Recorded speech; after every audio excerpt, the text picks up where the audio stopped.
The broadcast is now starting. All attendees are in listen-only mode. Hello, and welcome to today's webinar on the key findings from the Sierra-Cedar HR Systems Survey 21st Annual Edition. My name is Janice Sloan, and I will be your moderator for today's webinar. Before we begin, just a few housekeeping measures. Today's webinar will be recorded and made available online. We will send a link to access the webinar and slide deck within 24 hours of today's webinar. Also, if you had any questions, just simply type them in the questions box and we will try to answer them throughout the webinar or at the end of the webinar. Your mics are on mute, so again, if you have questions, just type them in the questions box. Today's presenters are Stacey Harris and Erin Spencer.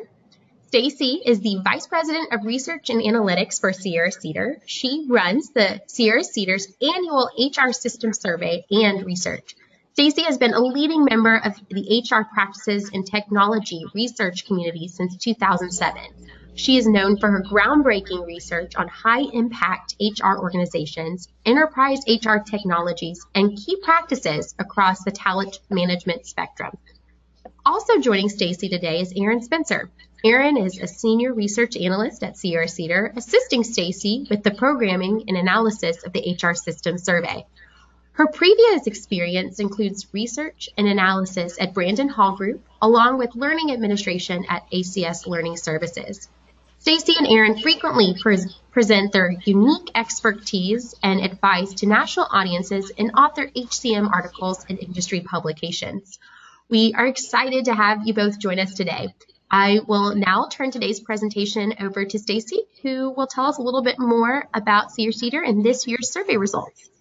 Thanks, Jan. I appreciate the introduction and welcome everyone for joining us for our 21st annual Sierra-Cedar HR Systems Survey debrief with everyone. Many of you are people who have participated or who have heard about the research through other means, and so we're really glad to have you join us, and hopefully we'll be able to share with you some of the key findings that will have an impact on your organization today. For those of you who might not know who Sierra-Cedar is, we are a management consulting organization. We have focused in the areas of application services and business intelligence, hosting and infrastructure, as well as research and strategy and training. But probably most important to me and closest and dearest to my heart is that for the last 21 years, Sierra-Cedar has invested in a thought leadership effort and the annual HR Systems Survey. And what's really exciting about that is that for the last 21 years, we have been able to publish a very important white paper for the industry every year in October, known as the Sierra-Cedar HR Systems Survey, and now we're on our 21st annual year. You can download it. It is available to everyone. You can also log in to our website and make a point of signing up to participate next year, and we do recommend that everybody participate. When you participate, you get your own mini benchmark as well as access to your answers back, which is a great way to start your own enterprise HR system strategy. And we cover everything in the HR technology market, from strategy process to administrative and service delivery applications and workforce management applications and talent management and all the things organizations put around those to make them work and the resourcing they do. We will admit it is a very long survey, right, Erin? Yeah, it is, but it allows us to talk about a whole lot of different things and to share correlations and lots of information. So we'll we wouldn't do today. Yeah, we wouldn't be able to do what we do without that. So, Erin, maybe you can give everybody just a little of an idea before we dive into the data today about the makeup of the research this year. How big was it? How wide were we able to go? What were the numbers? Just so everyone has a sense of how wide it is today. Yes, so it was super exciting for us this year. This is the largest participation that we've had in the survey. We had over 2,400 people hit the survey and give us some sort of information, but we only keep individual organizations. So, for example, if IBM happened to take the survey, but 3 people from IBM took the survey, I would only keep one of those responses. So we cleaned to 1,636 individual responses. About half of those are small organizations, under 2,500 employees. Another quarter is medium organizations, 2,500 to 10,000, and then another quarter is over 10,000 employee size. So you'll see us break things out by size, and then we also look at industry and region and all sorts of things within that data this year. Yeah, and it is important to note that we are only going to be sharing just a tad bit of what we get in the research. If you want the full one, please download it, and you'll get all, I think, 134 pages this year, right, Erin? Yeah, it's really long, but everything's broken out into sections. So if you're particularly interested in just talent management or core HR, you'll be able to see how we organize, and we're going to actually talk about that in the next slide. Yeah, exactly. So one of the things that I think came out of this year's research that we wanted to really hit on first when we started talking about the research this year was a real dramatic shift that's starting to take place in not just how organizations are adopting HR technologies and making their buying decisions, but how they think about HR technology. For the last probably, I'd say 10, 15 years, we've had some level of an HCM application blueprint in the Sierra-Cedar research that looked something like this. It was driven based off of process and the excellence in those process areas like administrative or service delivery processes or workforce management processes. We saw that people generally purchase their HR technology in sort of more of a linear fashion. They would start with their core HRMS and payroll needs. They would move into self-service needs. They would then move into either sort of workforce management or talent management and then BI and analytics applications. And then they would make sure that they were connecting with enterprise processes sort of as an afterthought in many cases, but it was still part of the enterprise HR technology environment. But what we have found in the last several years is that we have changed how we think about HR technology, the value proposition, the role it plays in our organization. And what that turned into was this year we took another stab at thinking about the human capital management application blueprint and what it looks like in today's modern environment. And so this was, first of all, I will say we have to give credit to Erin for the shape and the look of the image because she really liked it. And when you see this, you'll see what it looks like. And she can talk a little bit about that. Yeah. I'm a huge fan of hexagons, and so I'm like, we need to build hexagons into the blueprint this year, and it actually worked out really nicely. So it did, and partially because one of the things that Erin and I had been talking a lot about is that where people start with their HR technology discussions these days is no longer at the process level. Where they're starting today is really in the areas of the strategy they're trying to achieve as an organization, the culture they have within their organization. And today, one of the biggest discussions is what is our data governance needs? What kind of data do we need? How do we manage that data? What's the roles and responsibilities and the security requirements we need? These three things are fundamental these days to what organizations are doing when they're making HR technology decisions, really any technology decision, but particularly in the HR technology decision area. And we thought we really needed to have a blueprint that started where the discussions are starting at. Then we realized that when we talked about the various areas of HR technology applications that organizations were adopting, they weren't adopting them in this linear fashion that they had previously. Obviously, most organizations started out with a payroll, but what we're finding in some cases is they might outsource their payroll and then start buying applications that have to do more with talent management if they're an organization that's fast growing. We're finding that organizations are maybe purchasing a core HRMS, or maybe they're using payroll with a variation of various talent management tools or help desk applications or portal technologies instead of having a true core HRMS in place. So how organizations are organizing their HR technology environments is very particular to their needs and no longer sort of a standardized environment in some cases.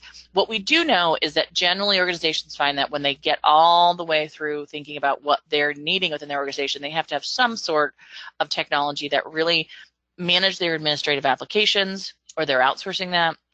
Some technology that really thinks about the communication and the roles and the relationships they have with their employees. Some application that thinks about how their organization does work, the time, attendance, absence, labor scheduling that goes on in their organization, their talent management needs, such as recruiting and learning and succession planning, as well as areas like workforce intelligence. Workforce intelligence is no longer just a series of tools. It is now an approach that organizations take within the organization, and they have to think very strategically about how that workforce intelligence fits with the rest of the applications that they have within their environment. And finally, one of the other areas that we added to the application picture this year that was not in our previous environment was the emerging technology area. The emerging technology area previously had always been something that was sort of a side note. We only talked about it when it started to get large enough to be of enterprise conversations.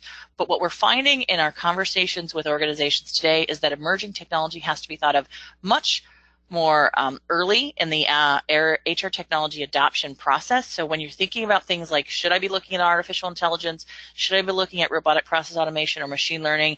You have to think about that when you start thinking about how you think about data governance or what your strategy is within your organization. And you have to think about that when you start talking about your talent management applications or your core HRMS and what type of emerging technologies you might want to have down the road. And so all of these things are now a big part of the HR technology environment conversation. And so people are building an entire ecosystem. The other thing that's really important that we found on sort of the next outer layer of the HR technology decisions is that organizations are definitely really thinking about areas like content strategy, data privacy, workflow models, integration strategies, mobile strategies, network security, and cybersecurity as part of the selection process. No longer is it something we're sort of thinking about after we make our technology selection. Now we're thinking about it as we're making our technology selection. Something like cybersecurity and capabilities of a technology or a vendor are part of the buying process, as well as how these technologies fit together and the outer rim, the finance applications that we're doing within our organization, the customer relationship applications, and even today, things like our workforce productivity applications, like our Microsoft Office environments or our Google Office environments, or any of the tools that are within our organization that are helping us be productive. Those technologies now capture as much data about your employees as your HR technologies do in some cases, and we have to know how those work together. Not that they have to all be on the same platform, but that they definitely have to connect and integrate. Erin, do you want to add anything to this particular picture? I know this is something we worked on a long time, and it was a big part of how we thought about the book and the report this year. Yeah, just that if you actually go download the report from our website, we also break the report out in the sections. You can just look at the administrative section or the service delivery, workforce management, etc. So sometimes it can look a little overwhelming all at once, but we break it out, have more information on each of these specific topic areas later. And they all interconnect. So the thing about this is that we break them out into sections so that you can sort of think about them in the areas that you're making purchases in.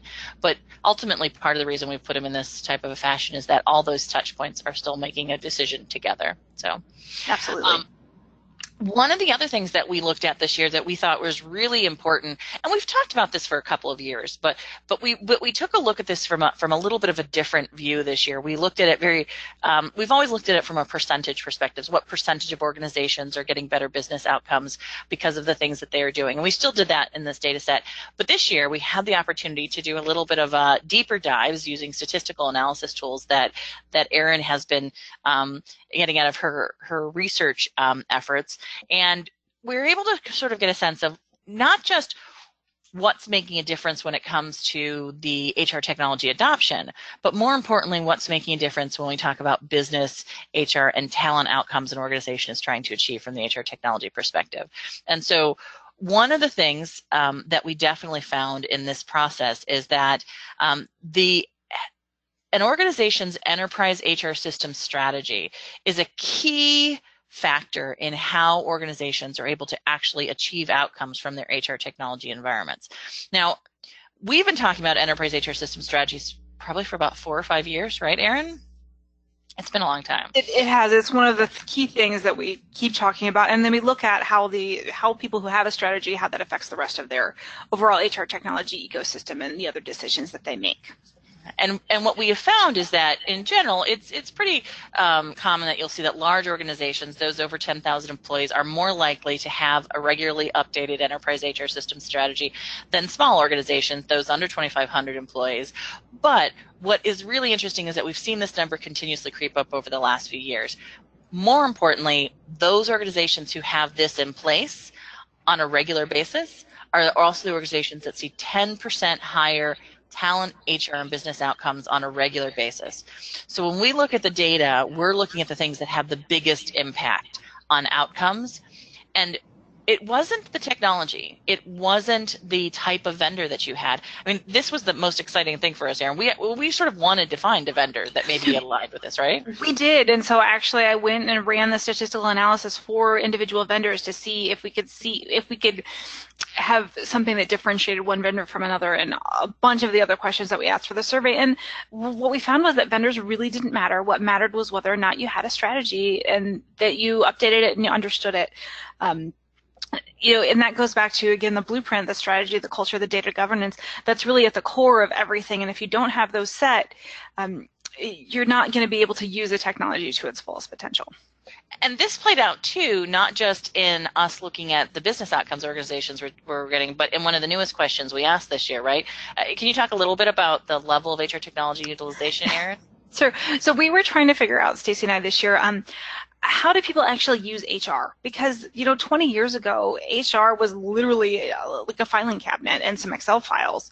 And now what you have and the systems that are available are just so very different. So why are you using your technology? How far do you go down the list with it? And so we figured that the first step was to just replace HR paper-based processes. Did you have people fill out a paper application, and now you can actually have people do that online? And then the other piece was to have employees and managers input and/or access information.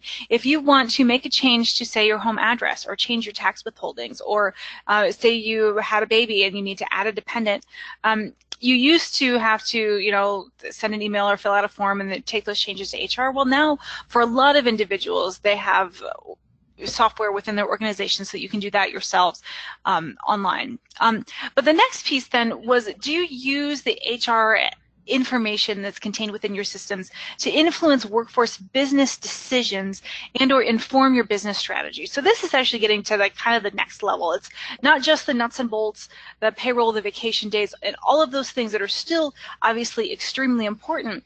But can you look at your organization and figure out some of the holes in your succession planning, for example, or your overall talent strategy, or can you look at your people and see how that informs your business? So we found that organizations in general were more likely to be using HR technology to replace paper-based processes and use it for information gathering or information changes, etc.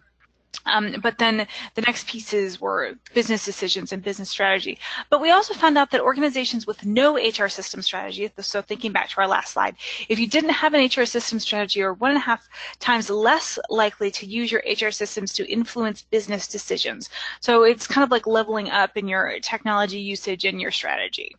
Yeah. And this was sort of an exciting find for us because we're really trying to get to the point of having technology is important, leveraging it, making it efficient is valuable, but why do we invest the time, the money, the energy that we put into an organization around this? And this was a big part of that question. And an HR system strategy aligned much more closely with those who were doing it from a business perspective. We also found this year that, and this kind of made our hearts go, yay! Because we've been talking about HR system strategies, like I said, since 2014 was the first time I think we asked this question, this specific question in the research. And every year it has stayed the same or even gone down a little bit, right, as the percentage of organizations that actually had one in place.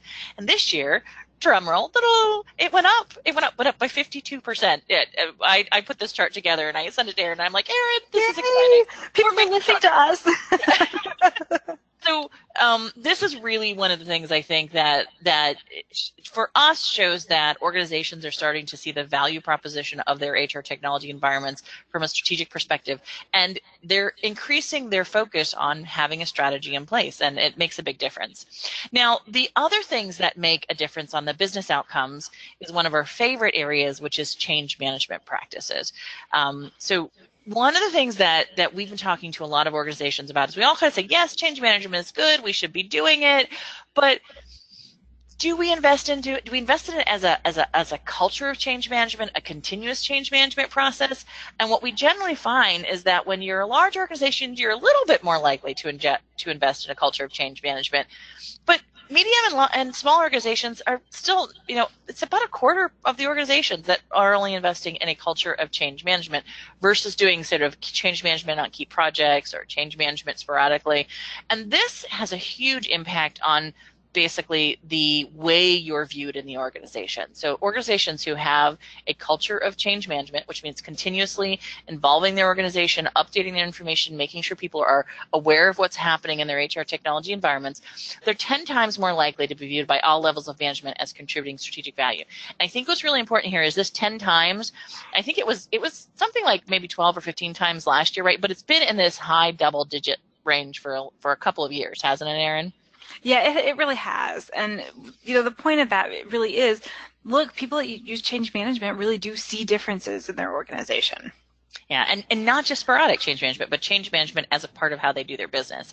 And what was really exciting is that this was the highest area that we saw. So putting change management practices in place correlated with the very highest percentage of business and talent and HR outcomes of any other practice that an organization put in place. So let me just state that one more time.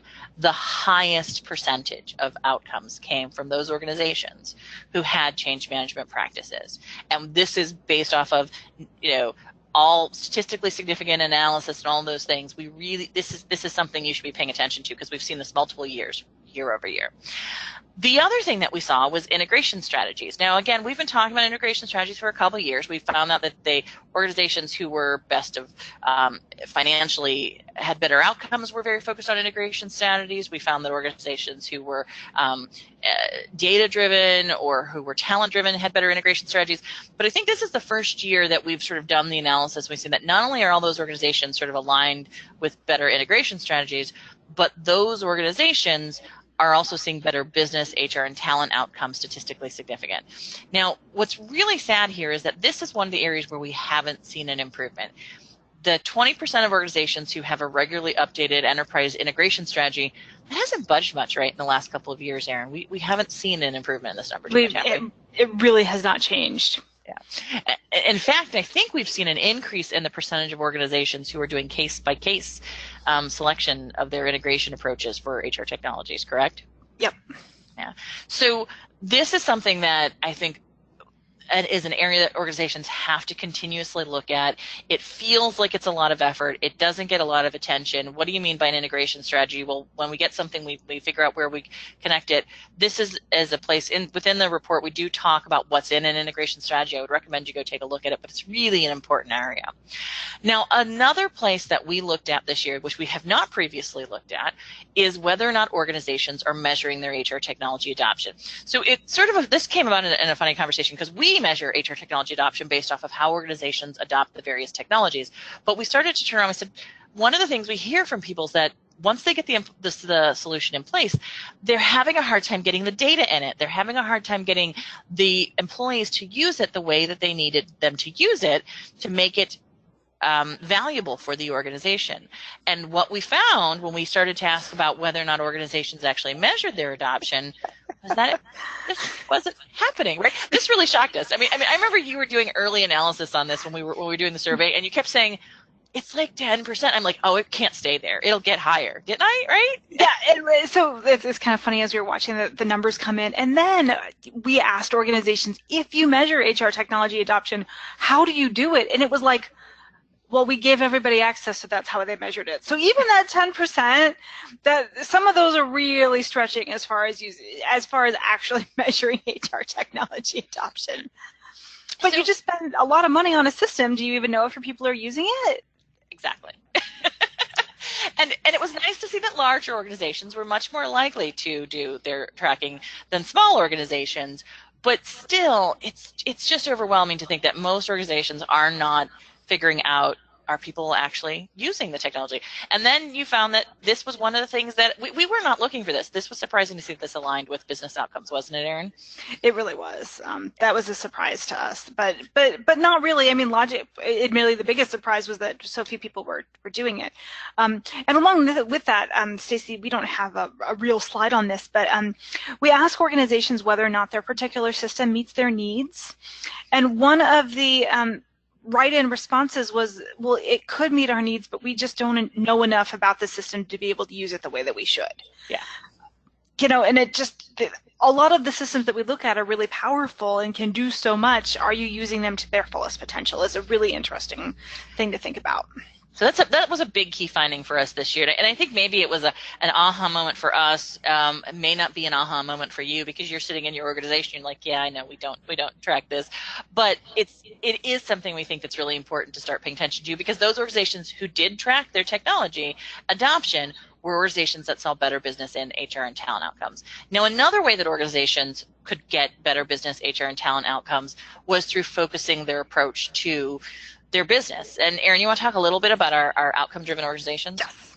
So these are some of my favorite pieces of analysis that we do here at Sierra-Cedar, because we have so many organizations and we ask so many questions, and one of the things that we wanted to do was figure out a way to make some of this information a little bit more, a little bit easier to break out. And so when Stacey and I took over the survey about 5 years ago, there was already this group of top performing organizations. But the problem with top performing organizations is that these are organizations for which we could get publicly traded. They're publicly traded, so we were able to get the financial data. So I would literally go on Yahoo Finance and look up stock symbols and put in these stats and then do some calculations. So revenue per employee, profit per employee, operating income growth, return on equity. So these are organizations that are in the top quartile of all of these things. So they're organizations that are making decisions based on financial performance and doing very well. But that leaves out a significant portion of the rest of the survey, because a lot of the organizations that we look at aren't publicly traded, so I can't get financials on them. So how else do we look at organizations? So we started with what we called then the quantified organization, and have since changed to data-driven organization. And these are organizations making decisions based on data. They're using workforce analytics, they're using more metrics, they're giving people access to business intelligence, they're using more data sources. And then we thought, well, organizations aren't just driven by data, they're also driven by talent. So organizations that we have coined as talent-driven are those with mature career planning processes, those who are doing succession planning, those who are using data to figure out metric outcomes such as employee engagement, looking at retention risks, identifying top talent. And then we snuck in an extra question or two on the survey about social responsibility. How does your organization handle certain social responsibility issues? There are 13 of them, but they include diversity, family leave, flexible scheduling, wellness, and engagement. And we found that for all of these different types of organizations, they all had better business outcomes in the aggregate, and that our socially responsible organizations and then data-driven and talent-driven all had higher outcomes than even our top-performing organizations. Yeah, and this is something that this has been sort of a pet project for us for the last couple of years, but it all started with this chart, right? This was the first chart that we used to find this data, and this was what, 4 years ago now, right, Erin? 4 years ago. Yeah, Stacey found this it was like one of those 10 o'clock at night. Erin, you have to look at this. Look at these numbers. And so you can see, I just explained the talent-driven, the data-driven, social responsibility, and top performing, but they all pretty much have higher outcomes for talent, HR, and business than the aggregate survey responses. Yeah, and the part that blew us away is that they also had better outcomes in some cases than the top performing organizations. So financial outcomes are always great, but you can get financial outcomes in a lot of different ways. But when you're really looking at things like innovation, market share, profitability, customer satisfaction, competitiveness, those are things that are what we would consider very long-term financial outcomes, things that don't always show up in a one-year annual financial matrix, and definitely those things really topped the numbers. And this year, social responsibility, this is the second year now that social responsibility has got the highest outcome numbers over anyone else. Correct, Erin? It is. It is. One of Erin's favorites. We don't have a lot about social responsibility today, but we do in the report. So just to recap from our conversation here, the top 5 outcome drivers doesn't have anything to do with the type of technology or the vendor. As much as I know the vendors would love us to have found one of this, and we would have loved to have seen this maybe even in our data set to be able to give you a name, it really comes down to things like enterprise HR system strategies, change management practices, those integration strategies, whether or not you track your adoption, and whether or not you have clear key performance indicators for your HR outcome and your HR technology use, and those are what we find make the biggest difference for organizations. The other thing we started to look at this year, though, besides the outcomes, besides how processes and data management and all those are changing, is the new roles that are dealing with HR technology. Now, I think all of us have heard, well, once we go to cloud, we're going to see that a lot of organizations are actually going to stop leveraging as many HR IT professionals. I can't tell you how many times I've talked to people in the market who've basically said, look, HR technology is something that can run itself once it's in the cloud. We won't need so many people to run it.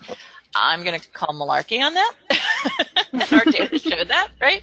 So our data has definitely shown that HR configuration decisions are basically changing dramatically as organizations move from what we would consider traditional environments, which are all on-premise, into all cloud environments. one of the things we looked at this year is who's responsible for things like HR system configurations.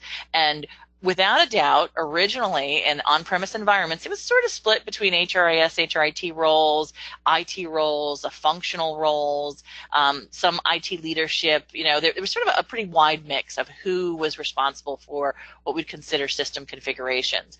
When we went to all cloud environments, and it's really important to note that it used to be that when we looked at some of this data, all cloud environments was very much a small SMB-based sort of environment, and that made a lot of difference in the roles that were doing things. Today's market now, we have a pretty even mix between small, large, and medium organizations who have cloud-based technologies, have all cloud environments. And what we found is that in those environments, the HRIS, HRIT role has the predominant responsibility for system configurations, and the other roles have all reduced the percentage of time they're spending on those areas.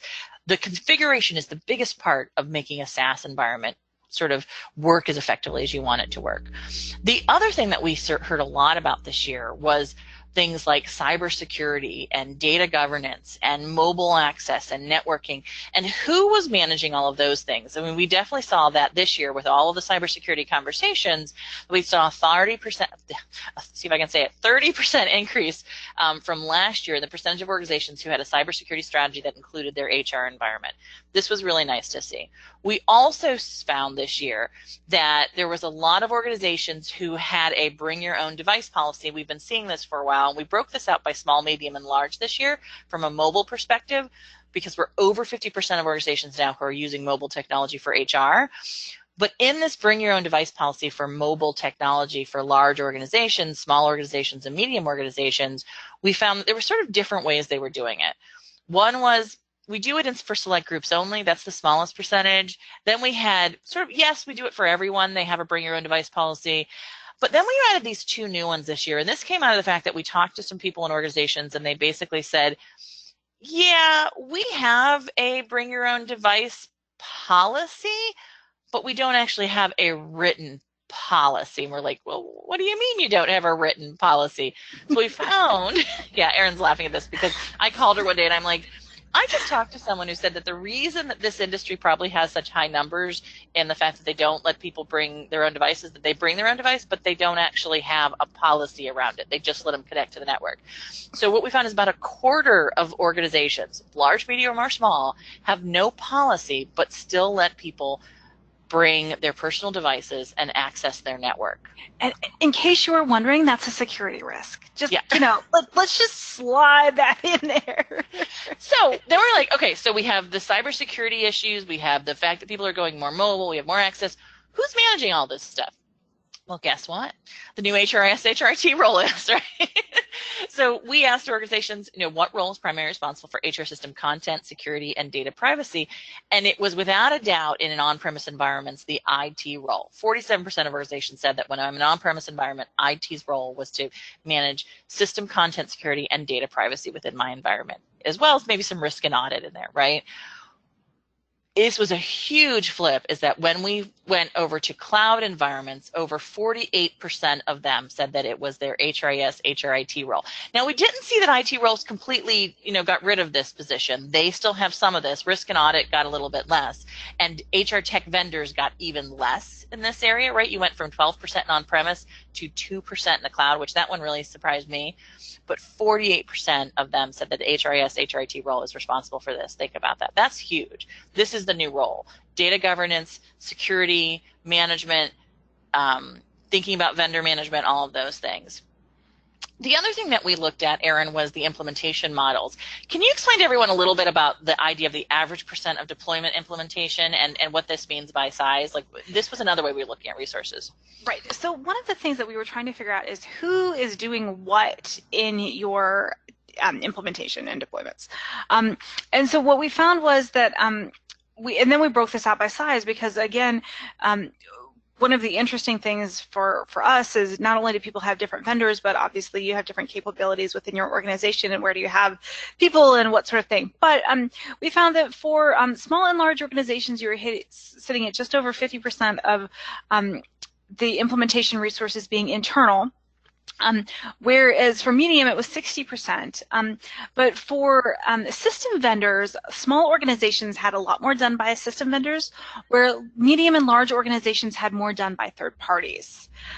So it's interesting to see the breakout, and it really did change dramatically by size. Yeah, and what this also shows is that I don't think if we would have asked this question, which we didn't unfortunately ask this question, previously, but if we would have asked this question, I think probably 10 years or so ago, we would have seen a lot less internal investment time. It would have been a much more expectation that vendor and the third parties had more time here. But again, the HRIS, HRIT role is heavy in every one of these implementations. Over 50% of the work is being done by somebody internally in your organization. And when you think about it, does anyone in your organization have enough time to put 50% of their time into doing an implementation along with their existing job? And that sort of showed up in this chart. So one of the new questions we asked this year was, okay, great. So you have who's doing your implementations. Let's talk about implementation outcomes. When you are talking about what you expect your outcomes to be, are things like resourcing, timeline, budget, or adoption falling short, meeting expectations, or exceeding expectations when we do our implementations? And we found that for the most part that organizations found that their adoption expectations, even though most of them aren't tracking it as we found out, their adoption expectations, their budget expectations, and their timelines pretty much met their expectations. They didn't exceed them, but they met them, which is just about all you can expect from a good project, right? But the one place where expectations were a little less likely to meet expectations, were much more likely to fall short of expectations, was resourcing. And I think that has a lot to do with the fact that there's so much expectation for the internal resources to do during these implementations. And that's something to really be aware of when you're making your plans and your strategies for implementation. And I don't think that's something you can shift very well, because the reason I think we have so much internal investment in those implementations is because you have to know your business. You have to know it very effectively to do the configuration. A lot of times Erin and I are talking to organizations about, well, how do I think about resourcing my implementations or my upgrades or my change management efforts? And one thing we say is, look, it's really important that someone who knows your business is doing those configuration discussions and those configuration efforts. If you want to outsource something, you might want to outsource the existing work that you already know has to get done. Don't outsource as much the fact that you've got to configure the system to meet your business needs. So something just to keep in mind. Great. Stacey, we had a quick question come in. So with the increase in responsibilities for the HRIS, HRIT role, do you have any recommendations for courses or training that can improve in this role skill set? So. Yeah, that's a very good question. I will have to say, so let me just be very open on this. I've recently, in last year, joined IRM, which is an association, the International HR Management Association, HR Information Management Association, and they do offer a certification, which I'm in the process of helping update. So I'm putting all that out there so you know that I'm involved in this. But I think that's a great way to get some more updated information. But I also think that we find other places that have that information as well. Erin, do you have any other areas where you've seen organizations talk about HR technology learning and updates? Not so honestly, we're going to actually open this up to the audience here a little bit. If you have any responses, please put them in the chat, because part of the problem is there's so many different vendors and pieces, parts, and so many different players in the space. There's no like one. It's not like getting an MBA. Yeah.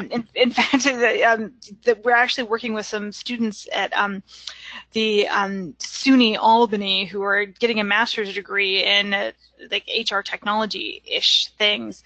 That goes along with the MBA, and so it's like people are trying to figure this out, and unfortunately, we don't really have a good insight to a lot of this yet.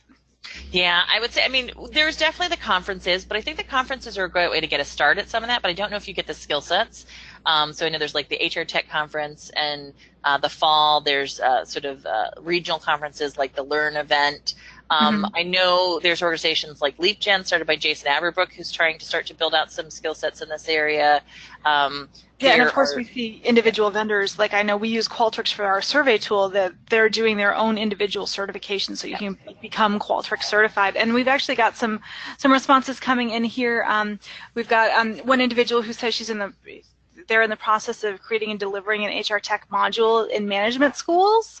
And then she mentioned IRM as well. So I can put the two of you together after the event. Yeah, and we might want to, maybe what we'll do when we send out the deck, what we will put a link to IREM. I think it is one of the few associations that's focused on the technology for the HRIS professional. And like I said, I've been involved in it for the last year pretty heavily, so I do feel like I'm not trying to do a promotion for it, but I do think it is very valuable for organizations who have been in this space. They also distribute the survey for us, so they've always been big supporters of the survey. So I would definitely take a look at them. The other thing I think that's really important to note is that it's not just the HRIS and HRT professional who are sort of changing and increasing in their requirements in organizations. It's also HR themselves. HR is more likely to be owning the budget. They're much more likely to be required to sort of think about the strategy, the selection, the renewals, and the timelines, where that used to sit in IT in some cases. That is now definitely squarely in the HR space as far as ownership. IT these days are definitely focusing more on the platform conversation. If we do have any kind of on-premise environments, are we going to do it in our own work environment? Or are we going to do some sort of a public cloud environment like Amazon or Oracle Cloud or one of those solutions, right? If we're an organization where they're thinking about network security and cybersecurity at an enterprise level. So things like, are people accessing us through our emails? Are people getting through our firewalls, which is very different from sort of data security and roles and responsibilities that the HRIT professional have to deal with on a day-to-day basis. They're thinking about enterprise data governance. If we are doing integrations around the organization with various technologies, who should be able to access it, who shouldn't be able to access it, those type of things, productivity applications, and those enterprise integrations. The system integrators are definitely now focusing a lot more on strategy and guidance, project management, the implementations as we talked about, and integrations and configurations. We have some data in the report that shows where sort of what the various vendors are doing for organizations, particularly when they're large, medium, and small. You can look at that in the report. The vendors here have really new roles. For the SMB market, it seems like the vendors are sort of the all-in-one bucket. Very much the vendors do a lot for the SMB market. When you're outside of the SMB market, we're definitely seeing they focus more of their time on system training, strategy and guidance, and some of that configuration requirement.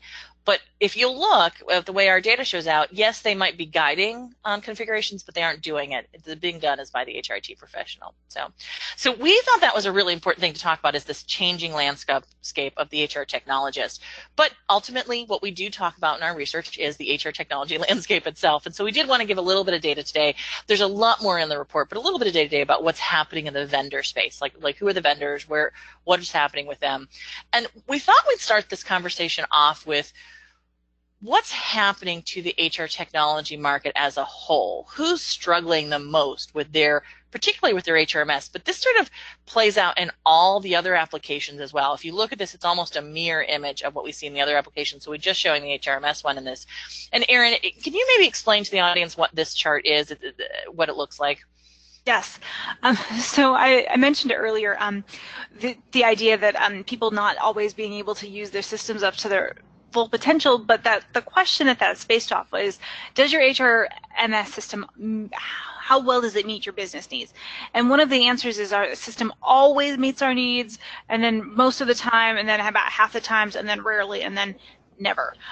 But because we know people's industry, we're able to look at the industry and look at how often those industries are saying that the system always meets their needs. And so we can look from left to right. We see business, professional services, high tech, finance and insurance, agriculture, mining and construction. And then those are all at or over 20%. And then we go a little further down the line and we see certain industries struggling with their HR technology, including healthcare, government, education, and then nonprofits. Now, one could make the argument that investment here, the more you're investing in your HR technology, when you look at especially education, nonprofit, and government, they just don't have the budgets that business and professional services firms do to invest in HR technology. But you can see from here who's happier with their systems and saying that they always meet their needs versus not. So, and we think that even in the cloud environments, these areas like healthcare, government, education, even if they've gone to a new technology, they're still saying that these technologies aren't meeting our needs as much as they are in other places, right? And so I think that's something to realize, that now that we have sort of a baseline of what HR technology should be, the next conversation is very much an industry conversation. Are we able to meet the various industry needs? And the other question that we have been talking to a lot of organizations is about, okay, great, once we go to cloud, what's the cost look like in these environments? And so one of the analysis we did this year was really looking at the total HR technology cost per deployment. And I want to emphasize that these are averages. And I want to emphasize, too, that these averages right now are for all on-premise, all organizations who have other, which is a sort of a mix of people who have maybe 2 different types of cloud and maybe 1 other on-premise. These are people who have very sort of complex environments. Those organizations who have just 1 other cloud and 1 other on-premise environment, and those organizations who have all cloud for their applications. But when you look at our report, we also have data for small, medium, and large. And on average, small organizations are always a bit higher on the per employee cost because they don't have the price breaks. So you'll see that on average that small organizations are about 40% higher per employee in their overall cost than large organizations are per employee in any HR technology cost. So when you look at these numbers, you have to think about, am I small, am I large, am I medium, and what does that factor into these numbers from an average perspective? But what was really interesting for us was to really get a sense of what's happening when organizations move from an all on-premise to an all cloud. What is that cost looking like? Because we get this question all the time. And Erin, this was a pretty big finding. You found this. So tell everyone what we found. So if we asked this question slightly differently this year than we did last year, but we ask, how much are you spending? We used to ask, what are you spending on your HRMS, and then what other systems does that include? So this year we just asked overall what your spending is, and then the number of applications that included. So what we found was that organizations who are all on the cloud, and then my all cloud is HRMS, payroll, workforce management, and talent management. You have all of those things, and they're all in the cloud, that you have more applications included in the cost. So even though you're spending 29% more than organizations that are all on premise, there are 43% more applications included in that cost. So you're paying more, but you're getting more. And one could make the argument that the data in those systems could be set up to connect it better than if you were just in all on-premise systems. Yeah, so there's some more integration that we're thinking there. There's obviously some more capability to get better reports. There's more mobile access. There's a lot of better user experience, so maybe more people are inputting data. There's a lot of benefits you're getting out of the cloud. But one thing that we want to tell people is you're going to pay for some of those benefits, and you're going to pay in a way that you're getting more for it. So there's that value conversation, and I think that's the really important conversation to have here, and also an important conversation for vendors to understand that, as they're talking to organizations who are saying, look, I'm not sure I'm ready to move off of on-premise, one of the things they have to consider is their price points. Can they afford to move to an all-cloud environment over time, and do they need all of those applications? And in the long term, the answer is probably yes, but in the short term, the answer might not be. So these are some of the things that we're finding out in the data. The other thing that we're finding is that at this point, the administrative applications is probably, people are the happiest. Whoever thought we'd say this? They're the happiest with their core HRMS. So on average, our core HRMS scores are about, on average, 3.4 for vendor satisfaction on a scale to 1 to 5, and 3.3 for an average user experience scores. Those are excellent. Those have gone up every year, like 5, 10% every year. We've seen them increase for almost all the vendors. The on-premise applications, we're seeing fewer and fewer people in them, and yes, they're farther down on the list, but you're just not seeing as many people. And those people who are left on them have done a lot of heavy customization, so they're very industry specific. But one of the things that's starting to happen is that because this industry has basically challenged each other to get better, although Workday has been in that top right corner for the last 6 years in our data set, we're also seeing organizations like UltiPro, Ceridian, SuccessFactors, and Oracle HCM, Paycor, Paychex. They're all moving up the food chain when it comes to vendor satisfaction and good user experience. Everyone has been challenged to say, look, I can do better. Now, what's really interesting, though, that we always tell people, when you look at our data, you have to go in and look at there's a complexity chart that we give. And the complexity chart is really, really important, because what we always tell people is that when you look at vendors who, on average, have smaller organizations that they're serving, or on average have less global organizations that they're serving, or on average have less complex industries, they're much more likely to have clients who feel that they're getting their needs met, more likely they have better user experience. Those organizations that are much more likely to meet the largest company needs and the largest global complexities, they're going to have employees and user experiences that are a lot more difficult to meet across those organizations, and their vendor satisfaction is often a lot lower. So those are things you have to keep in mind when you're looking at these charts. But without a doubt, Workday has continued. And one of the things I always like to tell people, Workday hasn't gone down here. Actually, Workday, I think, went up by a couple percentage points here. So from a core HRMS perspective, this is a chase. And I'll tell you what, everybody's on this path. They're all running to be the best. And I love to see that, because that just means that we're all getting better.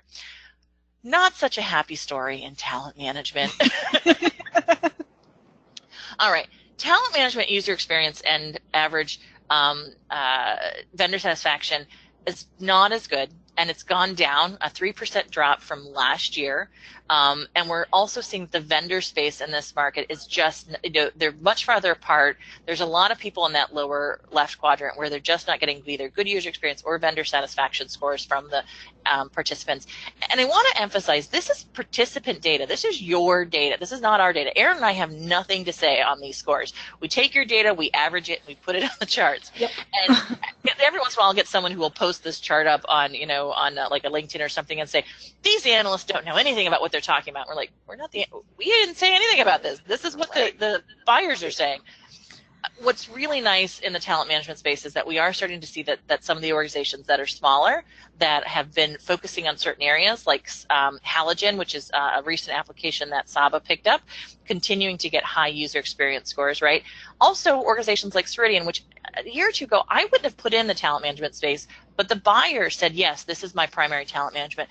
They've seen high improvements in their vendor satisfaction and user experience scores here. Again, they're meeting a very specific need, generally smaller organizations, and for their organizations, it's an increase. We're seeing increases in UltiPro, and Workday's also seeing improvements here.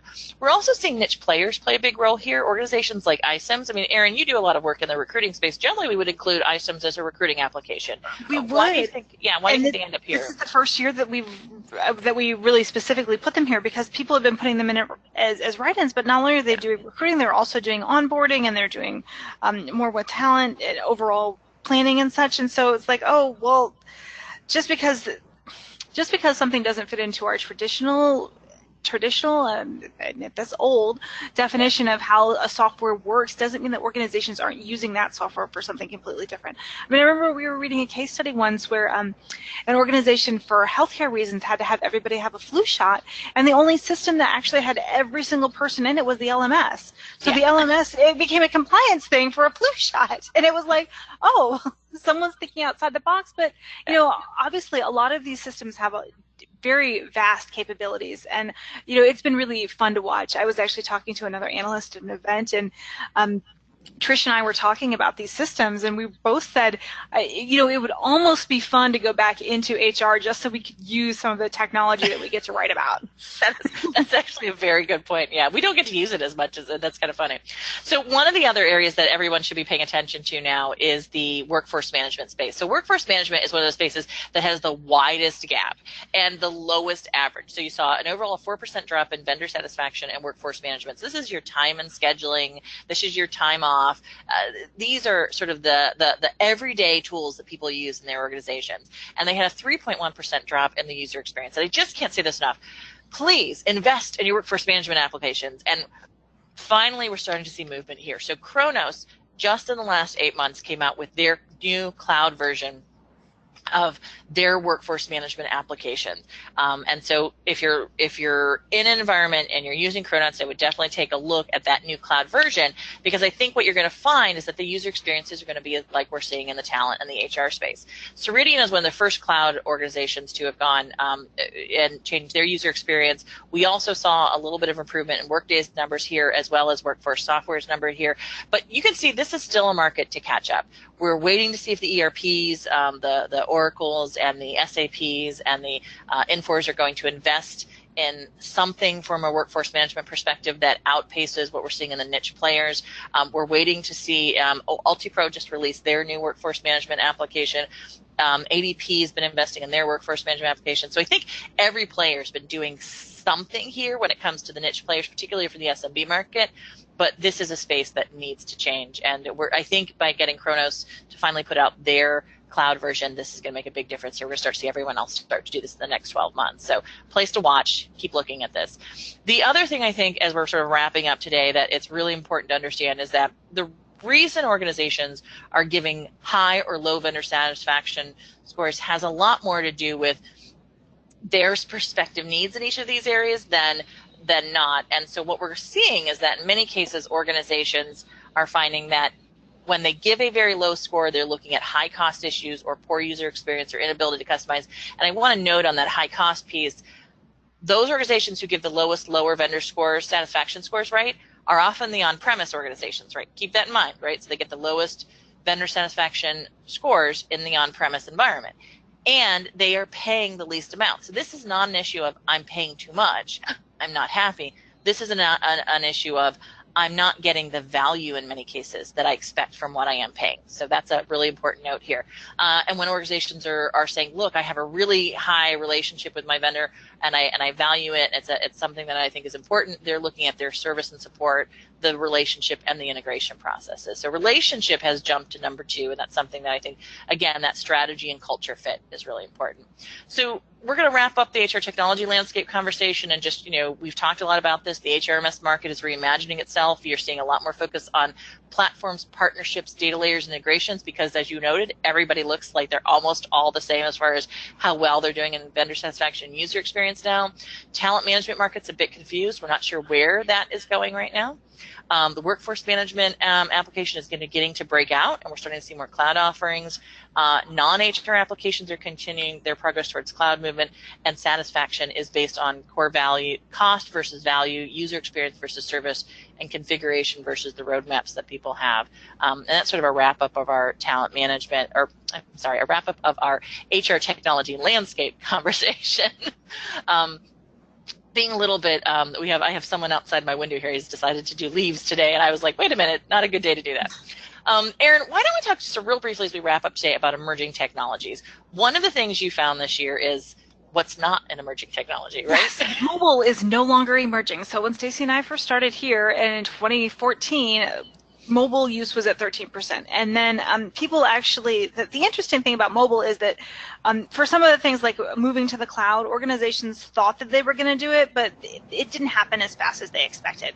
Mobile has hit the numbers pretty close every single year. So you see this lovely little step up in 2018, mobile usage surpassed 51%. This year it's all, for the next year, so for 2019, it's going to be at almost 60%. It's no longer emerging. It's a requirement or close to it. People are expecting to be able to have their mobile device as part of the job search process.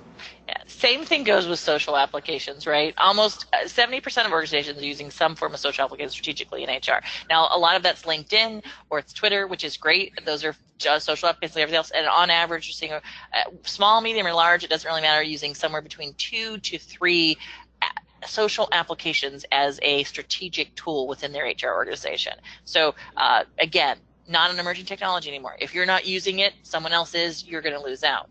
But what is emerging is employee communication models. You want to talk a little bit about this here? This was a new question we asked this year. This was a new question. Stacey's like, we have to have this. I'm like, all right, we'll stick it in. How does your shared service center interact with your employees? And we found that pretty much everybody's emailing. That's not unreasonable. And then we have a little symbols for size where we break out. So call centers, 47%, but really that's 73% of large and 30% for small. So size really makes a difference there. Online forums, and then we go down to live chat, and then text message. We see 15% there, but 21% of small organizations are using text messages to interact with employees, where only 10% of large employees are doing so. And then we see 6% for social network and 4% for chatbots and 8% for others. So with an average of 2.3 contact methods in general for organizations. What's really exciting about this is that when we think about emerging technologies, we often think about the really cool stuff. But sometimes the stuff that's been around for a long time, but just we haven't used it in the way that we're thinking about now, which is communicating, not just taking in, requests for changes. as things like call centers. That is now considered an emerging technology in some cases. In some cases, chatbots are considered emerging technologies, but it's not about the chatbot itself. It's about how we're communicating with the employees. Another way of looking at this that we thought that was important was looking at how does your organization capture data. So not only how do you get data to your employees and ask them questions and have conversations with them, but how are you gathering data from your employees? Because one of the things we asked this year in the question was, do you know what your employee data footprint is? Do you know all the ways that you capture data about your employees? There's about 16% of organizations that said, no, I don't. That's a big issue if you're doing things like GDPR or data regulation management, those type of things. But on average, we see that most organizations generally are still capturing data in only a few places. Annual employee surveys, time clocks, maybe some pulse surveys, right? But what was really interesting is we had a new group of companies this year called emerging technology companies. And this was a group you had looked at, right, Erin, emerging technology companies? It was. I kind of, going off of the idea of the talent-driven, the data-driven, the social responsibility organization, emerging tech companies were organizations that were doing more in the emerging tech arena and that were doing more with certain things in it. So we have emerging tech companies and not emerging tech companies, and you can see that emerging tech companies are more likely to use annual employee surveys and time clocks and pulse surveys and wearables and to do monitoring and mobile, etc. And not emerging tech companies were more likely to do nothing. Yeah. Emerging technology companies are basically saying, look, we capture data in multiple ways for our employees. We speak to them in multiple ways. And the reason they're doing this is because of this. So I'm going to wrap up today talking about intelligent systems. We're all talking about artificial intelligence and machine learning and all. But at the end of the day, none of that matters if you don't have data on your employees. If you don't have data that can train these systems, you don't have a good way to build out artificial intelligence that's going to be valuable within your organization. Because anytime you're looking at artificial intelligence, if it's using data from some other company that's not you, it's making decisions that are more appropriate to that company than your company, right? So one of the things we look at every year is what percentage of organizations are doing something in all these areas that we would consider the building blocks for intelligent systems. And benchmarking databases continues to be the #1 space where organizations are investing time. 27% of them are saying, look, we are accessing some form of a benchmark or data as a service technology in our technology environments. About 24% of organizations are evaluating that. We're seeing the same type of interest, double-digit interest in all areas: predictive analytics, sentiment analysis, machine learning, robotic process automation, or blockchain. If you're interested in more details on each of those, that's in the report, because we're kind of running out of time, but we wanted to make sure that you got a sense of that. I just want to say thank you all of you for joining today. We have a lot of data in the report about all the things that we didn't get a chance to talk about, but there's a big wrap-up of sort of the key themes, all the things we talked about, such as your employee data footprints, your process versus data, your pay more, get more issues, what measured gets mattered. All of these things are in the report, but we've just kind of covered the big key themes today. If you're interested in learning more over the next couple of months about what's going on, in February we're going to be launching our second annual finance and supply chain white paper. So if you are following us in our other research that we're doing, that's one of our newer research efforts. And so we're talking some of the same things we do about HR. We're talking about finance and supply chain. That will be out in 2019, 2020 and the February timeframe. First quarter, we're also going to be doing a whole nother webinar series, about 6 different webinars on next generation on-premise HR technology. We're taking that little snippet we found about sort of what people are doing in there. If they're in on-premise, what are they doing? How are they doing it? Why are they staying there? And we're going to talk a little bit about how you can take on-premise environments into the next generation. And we're seeing a lot of organizations still doing that. We thought it was worth maybe doing a whole webinar series on. We're also going to be doing next year's survey launch in April. So be on the watch out for that if you want to sign up to participate, if you haven't had an opportunity. And we'll also be doing Asia Pacific breakout in May. So if you have any questions, we can stick around and answer them, but I know we're running over by just a few minutes. So we didn't do too bad, 3 minutes this time. So we stayed pretty much in time. If you have any questions we haven't answered, we're happy to answer them here, or we can send them out to the virtually to you. Erin, did we have any questions that we didn't get answered? I know there's been a lot of conversation on that Q&A box there. We do have a couple of questions. Stephen asked, where does business process management, or at least the mapping of it, fit into the changing HR tech roles slide? Ooh, that's a tough one.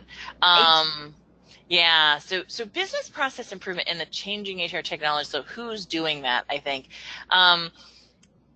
I don't know that I would know the answer to that. I mean, we hear organizations talk about business process improvement a lot, and mostly when they're going through selection times and implementation processes. My sense is that vendors are doing more of that, and that we're also seeing the HRIT professionals helping organizations. So it's a team effort, right?